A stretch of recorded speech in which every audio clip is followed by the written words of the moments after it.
everybody. Thanks for joining me for another one-man review. Today I'm taking a look at a really interesting science fiction series that I picked up the first 7 issues to at Mocha. This is by the artist Ganzeer, and it's out from Mythomatic and Radix Media. They had a booth there. This is actually the very first thing I walked up, grabbed, opened it. It looked great, and I said, give me all of them.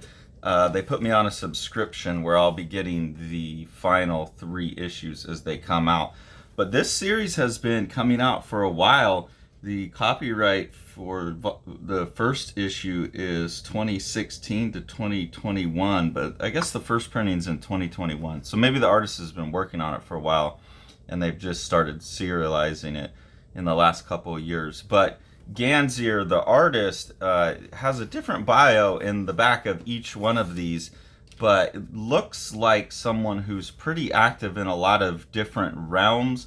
The bio's different every time, so it's kind of this weird, strange, braggy thing, but also playful thing that's going on. But he's a chameleon, according to the New York Times. Ganzeer has shown his work in over 40 exhibitions across 5 continents. He's lived in Cairo, New York, Los Angeles, Denver, and now Houston, where he's currently based. And pretty much each one of these, he's now based in a new location. So this is someone who has been described by Artform, which is one of the big art world magazines. That and Art News are probably the big 2. So it's been described as a little bit of everything: stencils, murals, paintings, pamphlets, comics, installations, and graphic design. And the artist himself calls what he does concept pop. So this is someone that's operating within the fine art world, obviously very successfully, to be being talked about in the New York Times and in Artform and things like that, and has come to make comics. And I didn't realize that when I was picking it up. I could see how someone might take that and be suspicious about it. But this is really one of the most interesting comics I've read in a while, especially one of the most interesting sci-fi I've read in a while. So this is someone who obviously understands comics very well, and is playing within the boundaries of what comics are and have been, but also bringing some kind of outside flavor to it, I think, and is really also some really phenomenal science fiction writing. So I'll try and give you the best overview I can, point out scenes, introduce you to characters. It's a pretty rich thing, so it might be a longer video. But we basically have a story in a world. Here's a character, Maret. She lives in 949 years AF, which is after the flood. So at some point there's a gigantic flood that goes around the world, and then there's a solar grid that gets put in place, and we'll get into that later, and the Earth becomes like a plantation ghetto to provide water for all of the other planets that we've now occupied as we've ruined this one. But there's still people that live on Earth. So Meret here is someone who lives on Earth. I wouldn't have noticed this because I hadn't read later issues yet, but she's picking up a poster here that another character is using. So this feels a lot like The Wire or Treme, that series, those 2 series made by those. I'm going to blank on this series producer names, but it's the same team of people that make those series, where you have kind of an ensemble cast, except in this case your ensemble cast is playing out over 3 different times. You have like 7 years after the flood, you have basically 1,000 years after the flood, and then there's kind of a middle one in there where the grid's getting set up. And you have these different characters, and they kind of interrelate in different ways. So here we have Meret, who's basically a child, an impoverished child living in the trash heap that is currently the Earth. They're outside, and you see, the solar grid's turning on, and everyone has to rush and put on these like hazmat suits that they have. They've also, it looks like they've got little designations of their race on there. It looks like they've got a Jewish star on there. That hasn't come to play later in the series. So you have that, basically. You've got the Earth. It's got this huge solar grid around it, and they're using that to evaporate the floodwater to feed the other, the water needs of the other planets that we've colonized. But the people who are left on Earth are basically getting burnt to death by this solar grid, or they're stuck in these costumes. Here you get, this is something else that's interesting about this. You have a lot of documents within the comic itself. So documents that exist within the world of the book. I always like that in comics. This is a newspaper article from very early on. This is 474 years after the flood. This is when the grid gets established. So you basically have 400 some odd years, 450 some odd years of the Earth being flooded, and then you have this character here, Quench CEO Sharif Aljabri's plans to put up this solar grid, and then you have the 400 500 years after that, the impact of the grid. So it's a really cool, complex way of telling the story, and you really get to know the relationships of the characters over time. And like I said, it feels like a show like Treme or The Wire, where you kind of see all of the political dealings going on. The really cool thing about this is that you see the political dealings unpack over 1,000 years. So you really get a speculative science fiction that's very down to earth, in the sense of like, what would happen if, the Earth flooded again, and then all of the consequences of that. And I'll show you more evidence for how rich this is.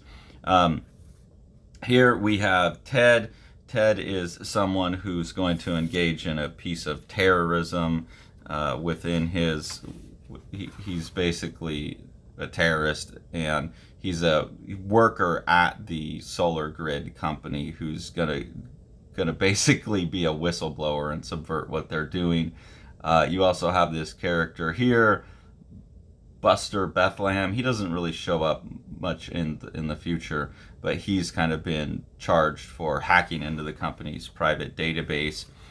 This first issue is basically like a lead up to the terrorist action. We got some cool text going back and forth here like this. We've got some magazines, some scandal magazines here with this, again, the Sharif Al-Jabari guy, the wealthiest man and the smartest man in human history. There's throughout, you have Derek Drump, who's obviously supposed to be a kind of stand-in for an ancestor of Donald Trump. That company's still going strong in this world. Here, again, we have this character. They get videotape of an exchange being made within the Quench company with this character, Square Sacks, Mr. Square Sacks, who thinks that this is the whistleblower, but then he's saying, I don't know, like this other employee in the company just handed me a package and asked me to take it down to the receptionist. So after doing some work, they find out that that's the Ted character. Here you get to see some of the just scenery with the flooded world. So these awesome cityscapes with just the water flooding it, and then some new architectures that have been put up. Some really cool scenes here of just like the clusterfuck aesthetic of, advertising everywhere. There's more of that later on. So this Ted character was the actual mole, and what he did is he messed with what they call the info realm, and I like that. It's up to people like us to safeguard the integrity of this info realm from the foolish and misinformed. I want riots, big ones, impossible for the media to ignore. So here you have the Sharifi character wants to basically fake a riot to regain control of the info realm, which is an interesting term because I'm familiar with infosphere, Luciano Floridi's way of describing this. But I think in this book it's more specifically like the mass media realm, whereas Luciano means basically all of existence. But it's interesting that they talk about this info realm as something that they need to manage. And what is the media other than the information dimension that corresponds to our very existence? So I think the artist has a limited idea of what that means, constraining it only to media. Allow one small rumor to get out of hand, and it doesn't just infect the media, it infects our reality. Okay, yeah, they do. They connect it to reality. So they have this infosphere, info realm idea that Floridi's had for a long time. And then just this awfully stunning image here I had to show of a cat being hung, where they're coming in and they're messing with the Ted character. So that's the first issue, and that's the setup. There's a lot, though. This is really rich, and I do want to go through the whole series because I think people should buy the whole thing and then get yourself on board to get the final 3 issues. I can't give a spoiler of the end of the series because it's not out yet, so I think this is, I show you as much as I can to get you on board. So they've now raided Ted's apartment. They're coming in to get Ted.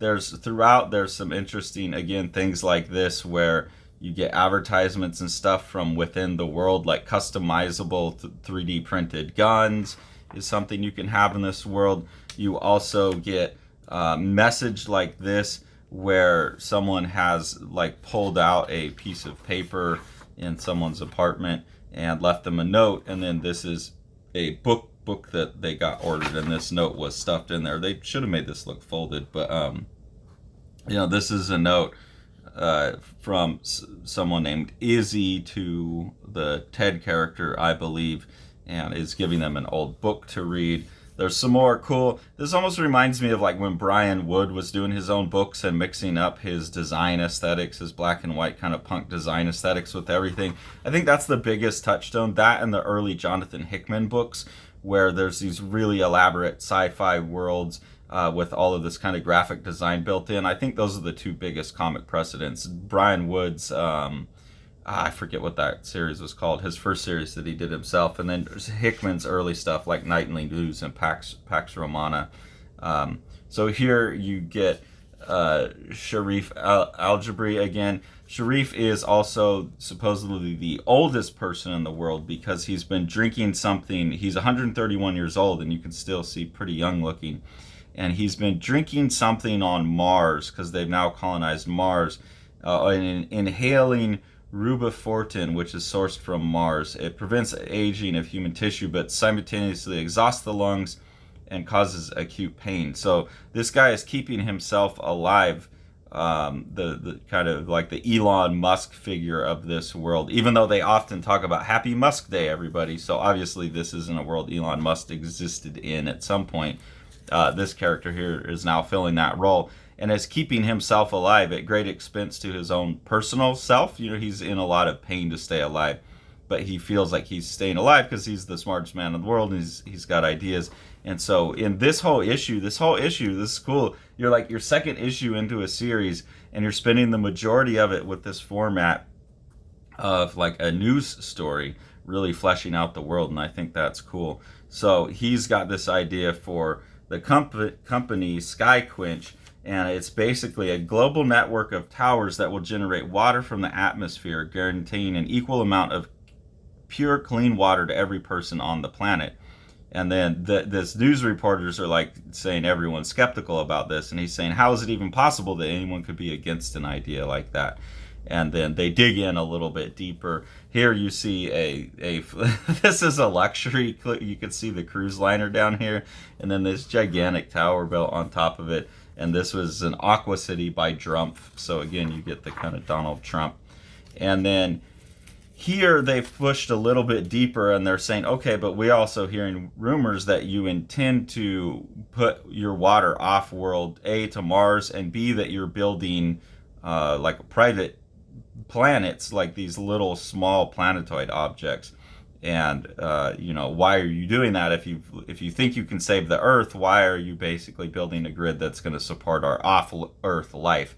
And he's saying, well, those are like some temporary measures, and we are to the point where we need to expand anyways.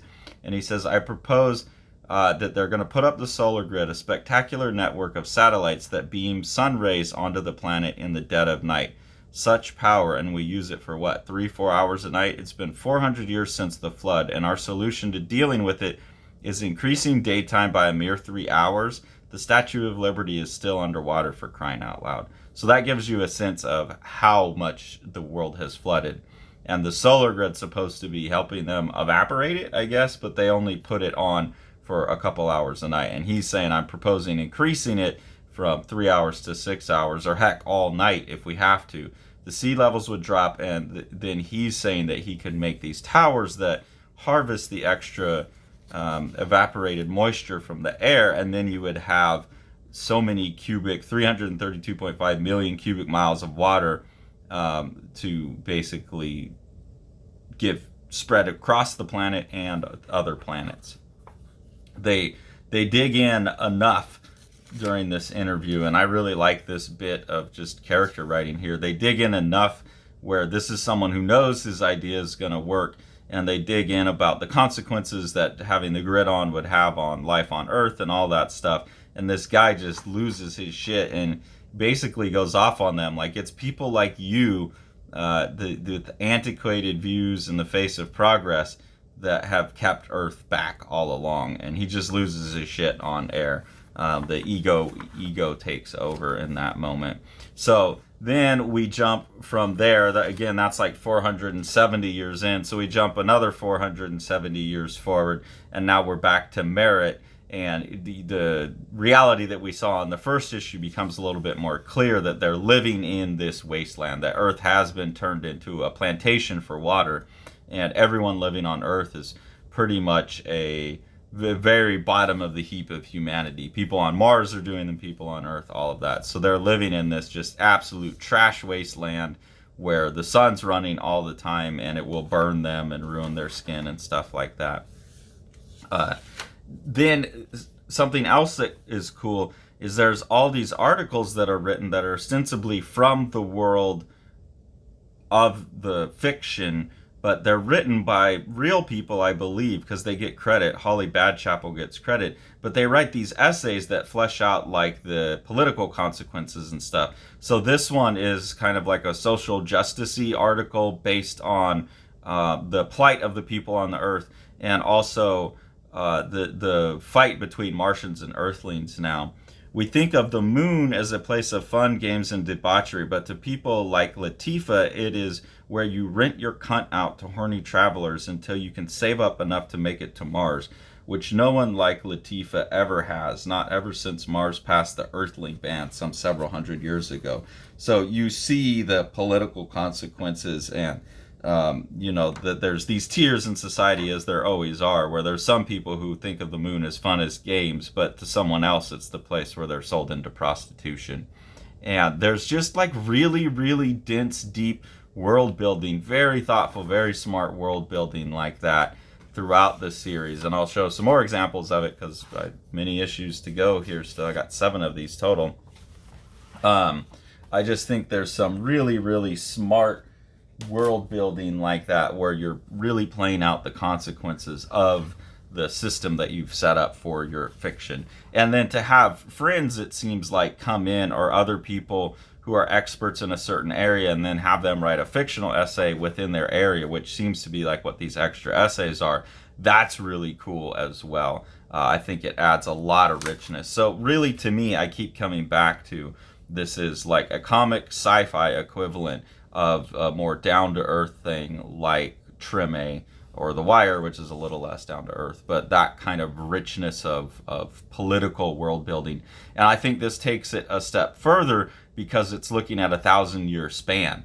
So you're looking at, well, more than 1,000-year span. There's scenes from 1999 or 97 or something like that. So you're looking at a huge span of human history, and instead of just playing out a couple years worth of time in Baltimore or New Orleans, you're playing out that kind of thing on Earth, and it's really good.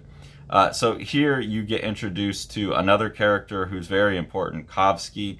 Kovsky is this character here who seems to be collecting these different things. This is your first introduction here. I think Kovsky has mentioned in Merit's story as well as like a cousin or something. There was a little bit that I need to go back and reread, like the first couple issues, because you're jumping around time and stuff like that. It's not confusing. It's just you don't know all the consequences and the characters yet quite as well, and so the story definitely make even more sense on a second read, as always. But I think with this one especially, you get some really nice like Sergio Topi vibes in the art here, with kind of this just random patterning back here meant to look technological, just filling up space and rhythm, and then these big like white and black areas balanced against each other. Really cool designs focused on shape. So really enjoy any of these scenes with Kovsky, the Topi vibes that are going on in there. The artists start switching styles as well and approaches to the image making to kind of locate different times and places, and that becomes more obvious as it goes on. This kind of Topi vibe is always for the Kovsky scenes. Here you see that Kovsky's been collecting pieces of that old article that we saw in the first issue, which is basically evidence of Quench in its initial, proposal being proposed and its connection to the political shenanigans of China and stuff like that. So there's some interest there. This is also related to Kameen and Merit in some way, but I'll have to get to that in later issues. Here now we've jumped way far back to 9 years after the flood in Cairo. And here you can see we get a style jump where it looks more like a kind of spray painted effect all over everything to get the gray tones. And we're basically being introduced here to not a character so much. The character doesn't seem as relevant, but we're getting introduced to that poster. So you see this artist is putting up this poster and she's talking about how to make her own glue and all this really interesting facts. I'm assuming facts about how to make glue, informative stuff, and is putting up this poster. And then when she's addressed about it and explains like what her image means, she has a very like mythological explanation of it, going into Islamic mythology and Egyptian mythology and things like that. And then they look at it and immediately see it as a political statement anti the solar towers. And whether that's actually true or not is kind of left up to the reader. Like, it could be that she's making this revolutionary political statement and is couching it in mythology to try and get away with it, and so is giving that explanation. But there's also a suggestion that she really was just an artist trying to put up her personal artwork and not make a political statement, and that it gets misinterpreted as such, and so she gets ratted out and basically captured by the police for putting up like this anti-grid propaganda. And there's also a sense in this world that you've got a privatized police force. Some interesting graphics here in the back. And then we switch over to issue 4. We pick up on the story of this poor artist who's been beaten and left outside, and then now has been, well, not left outside, but she's been arrested. And here you see, I really like this effect. There's all these police officers here looking at her, and as she's waking up and her eyes are all blurry, there's this strange effect, and I don't know how well it's going to come across on camera, but it almost looks like weird glitchy Pokemon snake images overlaid on their faces, just to make like this idea that she's resolving who these people are clear. And I think that's just really clever visuals there. So this issue is pretty much starts with an interrogation of this artist in 9 years after the flood, and this police character here is saying, "I'm no scientist, but this project is supported by every fucking space agency on the planet. Even UNESCO is in on it. So you do not get to tell me, or anyone else for that matter, that they are wrong and you are a Little Miss Art student are right. No, listen, it's normal. The stuff I felt so strongly about when I was your age, I stopped feeling anything about when I wised up and got a little older." And so you have this like generational struggle between the young revolutionaries and the old people that realize, you know, what the stakes are in the system. And the young person is going to say, yeah, well, the whole system sucks anyways. And so it's just that butting heads. And then this guy here basically, she's trying to pretend basically that she didn't mean political action, and he tries to force some oral sex out of her, and that does not go well for him or for her. But that's where that poster came from. You see the origin of the poster that Merritt finds, 1,000 years later, basically. Then you come back to Merritt and her aunt Rayma. Really cool thing here where they go down into this underground tunnel, and then you're intended to flip the page, and again you get some more of this cool like Sergiotopy but applied to technology type of vibes in here. Then this girl Merritt has heard someone drop the N-bomb at some point, and so she comes in, and her uncle is this Kovsky character, and she comes into Uncle Kovsky and asks him, like, what does this word mean? What's a, and then that causes in him some kind of weird reaction here, and you see like these very cool effects in the art. Looks like someone put the art on a photocopier and stretched it and then like redrew what they saw. That kind of is what the effect looks like. And that sets off some weird reaction here, and this like cunning plans. And so I was left at the end of this issue thinking that she somehow caused some kind of global catastrophe by mentioning this word to the Kofsky character, but that doesn't pan out to be the case. And then there's like a weird kind of sketchbook thing here where you have animal hybridization possibles. Which ones could we actually do? And they talk about Adobe gene editing. So there's just all kinds of like speculation about what the future could look like in here that seems plausible to me. So here we pick up with, now she's asked him again what the M-bomb means, and it's sending, now you find out it's sending this Kofsky character into a memory. And what you find out is that the Kofsky character was actually, it seems like, an associate of the smartest man in the world. It also looks like he's maybe Lakota Indian. But there's like all this stuff here where they're basically partners, and Sharif is talking to him about building an artificial planet. They're going to build this prototype artificial planet, and that's going to give people a place to be while they revive Earth and get people onto Mars. And so he's remembering that, and then within that scene, he sees, actually I think Kofsky might be this Sharif character 400 years later, because he's on this weird juice from Mars. That could be the case. But he basically sees this, he sees something awful, and so that's a memory of something awful that happens to him, and that now is like, you know, leading to who he is now. So then you get all this kind of strange symbolism here, and we wrap back around, and you get the symbolism that's in that poster that girl made. And then you come back to the Kofsky character. And again, there's kind of a suggestion that the Kofsky character may actually be the Sharif guy. Then you switch to, like, it looks like one of the probably mining stations. And you get some really nice, like, clean line Moebius-esque art in there. Then you get probably, well, here's the solar grid you can see. And then you get the this piece by James Harvey, supposedly as a real person that's credited with this.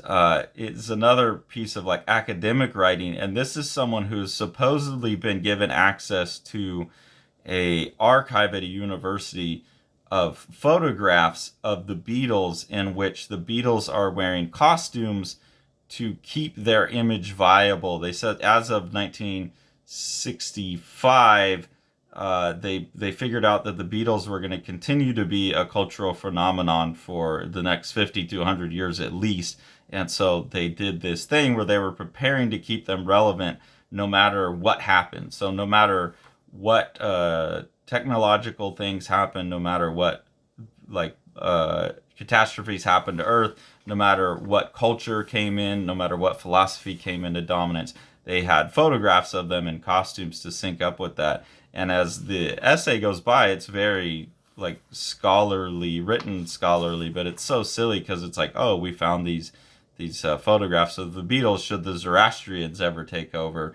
And then they were going to pretend that the Beatles had always been Zoroastrian, and so they had interpretations of all their lyrics, you know, in case some religious group comes to power. Then the Beatles weren't actually secular; they were just of that religion all along and hiding it in the popular culture, the censorious, oppressive governments and things like that. So they have a plan like that for every possible situation for the Beatles, and you get some crazy shit like the feminist fascists.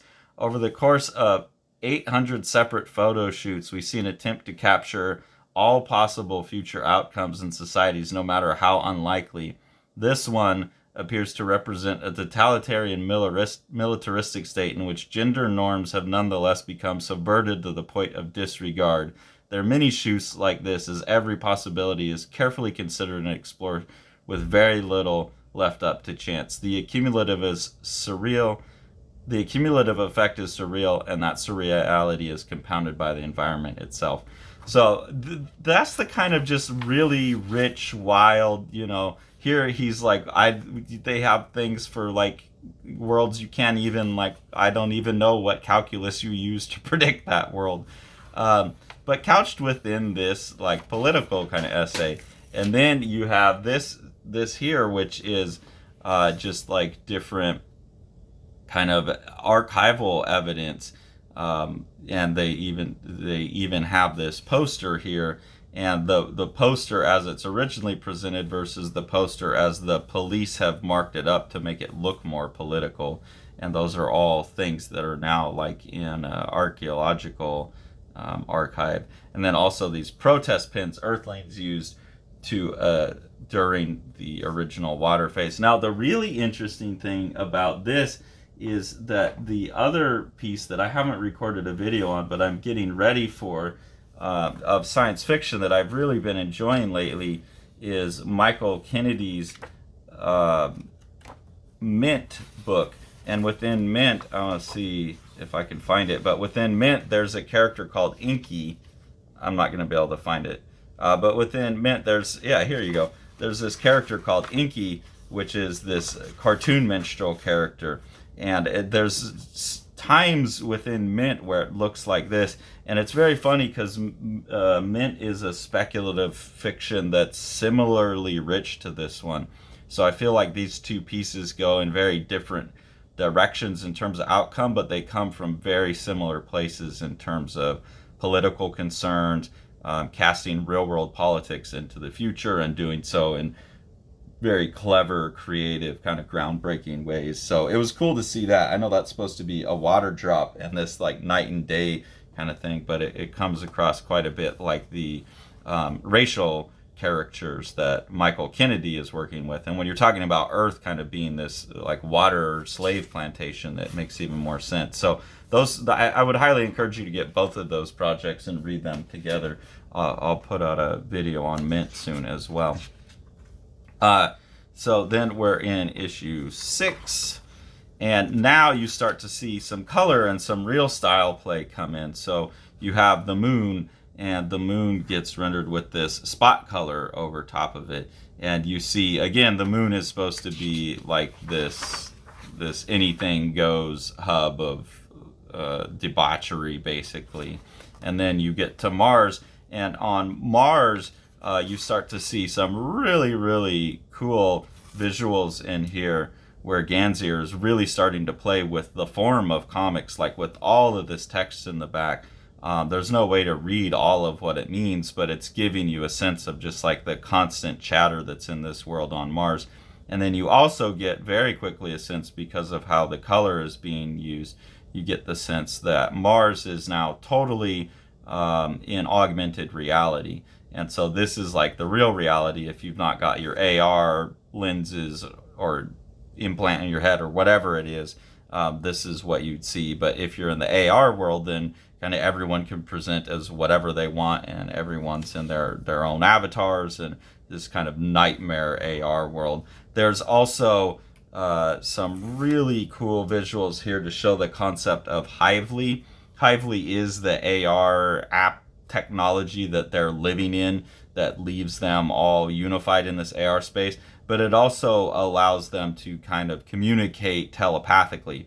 So you get in the background just all this advertising and all of these bubbles that some of them you can read, some of them you can't, and it's just this constant overwhelming chatter of being hooked up to the info realm that they were talking about earlier. So you get a sense of like the stakes on Mars in this one, and some just really beautiful page layouts. Like you look at stuff like this, and this layered imagery is something I'm really interested in. It's similar to the look that me and Sean played with in our piece for Told to Tell number 5, used to totally different means. But I really like that, thinking about the comic as like a Photoshop file, that it's not just a bunch of panels, but there's layers to it.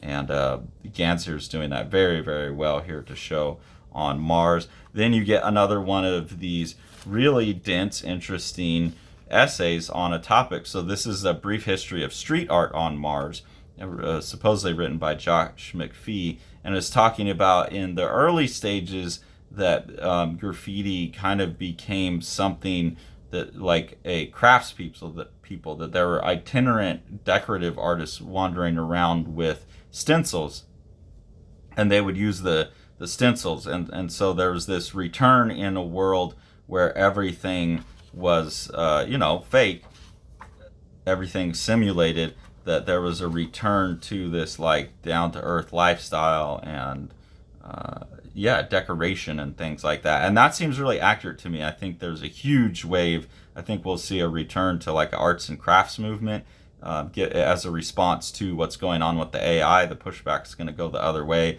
All the cottage core and trad core and that whole style that's coming back in seems like a push towards that.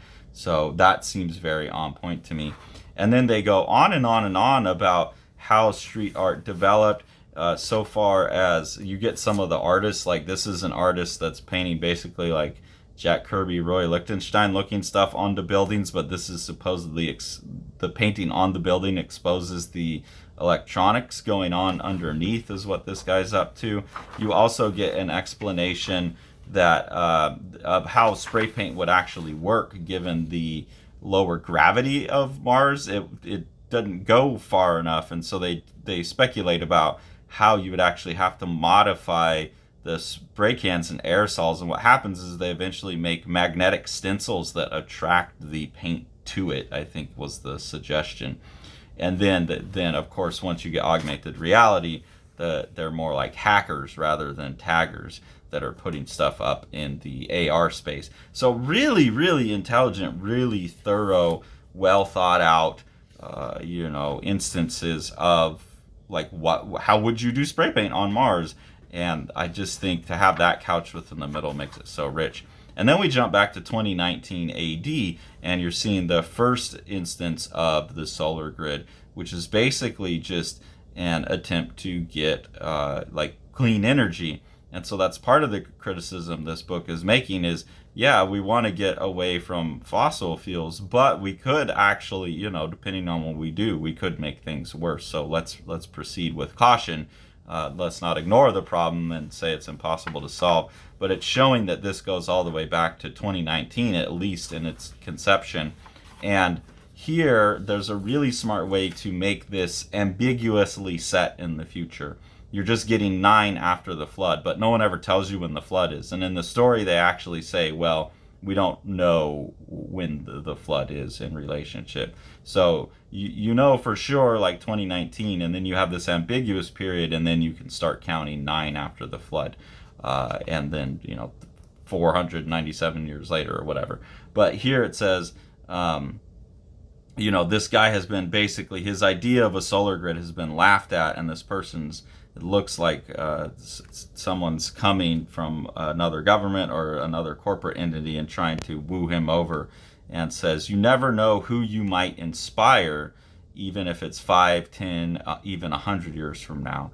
So that's a really great way to say, look, you've got a great idea for future tech. Everyone's laughing at it now. You should keep going. We don't know when it will happen. And I really like that, because then it does tie it to our very real world problems and our real world as it is now, but then doesn't have the problem of most sci-fi where you put like 2010 on it and then you get past 2010 and the book's irrelevant. So you can kind of dip into this at any point in time and it will hold up as a piece of science fiction because it's ambiguously placed. And I think that one little bit is really, really well done.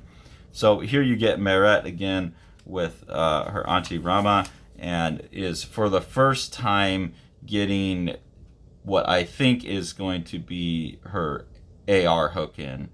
She's ready for her Odyssey 100%. It was about your size when I underwent mine. Ain't nothing like it, you'll see. And then she gives her like a little new eye patch thing that she can put over her eye, it looks like. But you can see the like Ready Player One type of world that they're living in. Now that you're familiar with the style, it's pretty obvious here that you as far as I can tell, you should be back on the moon. But that doesn't seem to be the case as they quickly move us to Enceladus. And Enceladus is the first planet that they come into contact with that has extraterrestrial life. And so here, actually, yeah, these are, I believe, tourists on the moon, and they're getting ready to. They're from Mars, and they're getting ready to go to this planet as like a vacation planet. This is also the first time they've ever been off of the AR grid. My first time off of Hively, and they're like, never again, because it was supposed to be a fun adventure, but then they went and they found this first alien contact, basically, and as you can see, it went a little wild. But the play with production in here, the spot colors with the blue and the red is really nice. Then you get another one of these kind of mid-story magazine articles that is talking about this Pierce Arcadia character who is the first person to discover alien life. Oh, and Enceladus is one of the moons of Saturn. So he's talking about that. And you get, again, a sense of like the colonizer dominant force, where it very quickly he's saying, oh, you know, they're just creatures. Like they're pretty smart creatures, these aliens, but you know, they're kind of stupid. Like they were able to heal my wounds, but they did it with like this kind of paste and stuff like that. And you get a sense through this article here that actually these people who live on this Saturn moon are much more spiritually advanced than us, even though not technologically advanced, and that this guy is making the mistake of thinking that technological advancement makes him more advanced. So these people are stupid, and the person interviewing him digs into that. You know, well, what's your recollection of the treatment for the wound process? Like they're trying to get an idea of how smart these aliens are. Then you get this kind of really interesting representation of being plugged into the hive mind there, where you're just kind of listening to everyone's responses to something all the time. Here's a sequence. I don't know quite what to make of it. I'm sure it will be explained better in the next issue, but Merritt seems to have taken a drug or this eye patch thing that she's got on, one of the two, but I think it's these pills she's taking. Definitely sending her on a wild psychedelic trip to speak with the ancestors. You get basically a handmade zine that exists within the world. This seems to be some kind of rebellion here, talking about Noah building the ark and floods and things like that. So just another way that I think Ganzeer is being really innovative. And then let's see from the beginning. Now Ganzeer lives. Ganzeer writes, draws, paints, and designs stuff from his home studio in Houston, Texas. Final edits here, however, took place in Mexico City. So again, a world traveler himself. So I was reading this last night, just kept telling Tori, like, oh my God, this is such a smart book. Oh wow, this sci-fi is so good. What? Check out this little detail. Oh, this thing about the Beatles is so fun and so cool. And I just could not get over how well done it was. So I cannot recommend this series enough.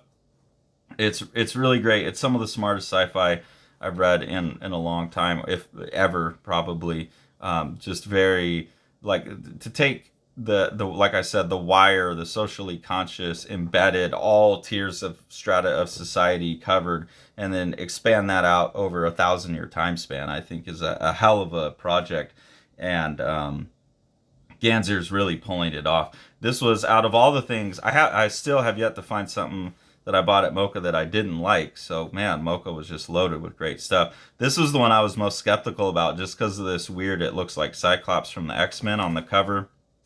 Don't let that fool you. This is a great book. And each one of these also has this little embossed in like sun pattern on it. So it's just a really nice object that justifies itself physically. It's fun to look at. It's well written, well drawn. I couldn't recommend it more. So go get yourself the first 7 and get yourself signed up to get the last 3 as they come out. The Solar Grid by Ganzeer and Radix Media is a really, really, really great comic book, really great science fiction.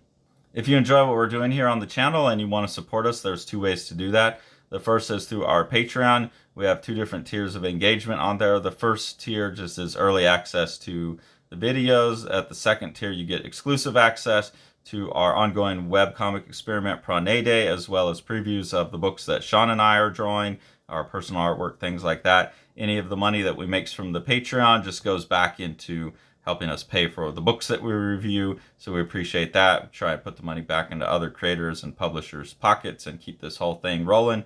If you want to support Living the Line itself, the best thing to do is to support what Sean's doing with Living the Line Publishing. So we'll go ahead and take a look at one of his projects now.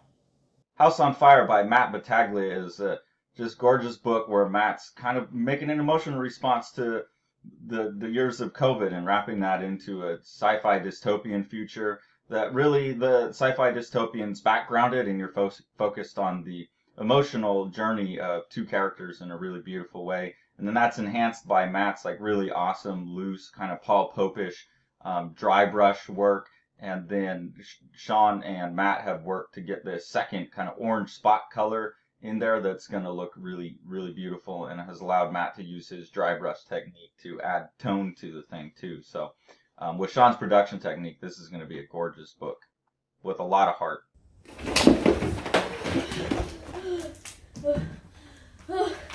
Like and subscribe and hit the bell, please, so Carson can finish reading his books and let me go home.